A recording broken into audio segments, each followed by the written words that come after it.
In this video, I'm going to show you how to make an art brush.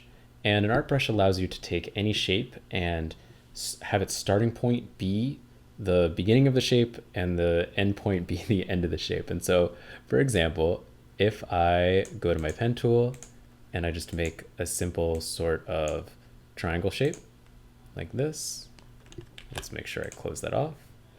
And I'm going to solidify it like this.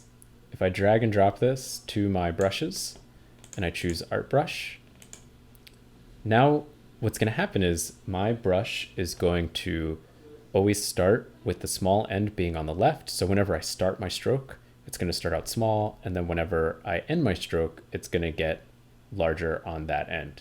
You can change the direction. So if I wanted that to go to the opposite way, you could change the direction here. I'm going to keep this static. Also, if you want to change the colorization, same principles as the scatter brush, I'm going to choose hue shift to be able to change my overall color. I'm going to say okay, and I'm going to move this off to the side, and I'm going to change my stroke to be this pink, select this form here, go to my brush, so I'm still selected on this one here, and now if I just draw a straight line, notice it recreates that shape. If I draw a swoop, it's going to follow that same sort of line. So I can do some nice sort of commas or some cool eyebrows if I was into that, like this. Or you could do something like a series of raindrops if you wanted. But these are a good way to create sort of shapes quickly, large sort of forms. And you can also take standard shapes like rectangles and bring them in this way. If you want to be able to manipulate this overall shape, you've got a couple ways.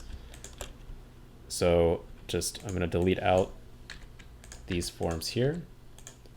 If I go in and add an anchor point to the center of this and the center of this here, go to A to go to my white arrow, and let's drag this down. See, I can actually change the way that this shape is structured and made. So I have a lot more control.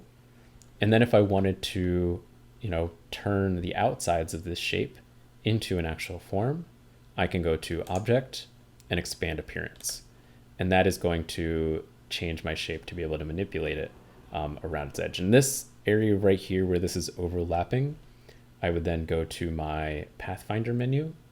So Window, Pathfinder, and choose Solidify Shape, and that'll fix that little overlap in there. So these are some ways of working with your art brush.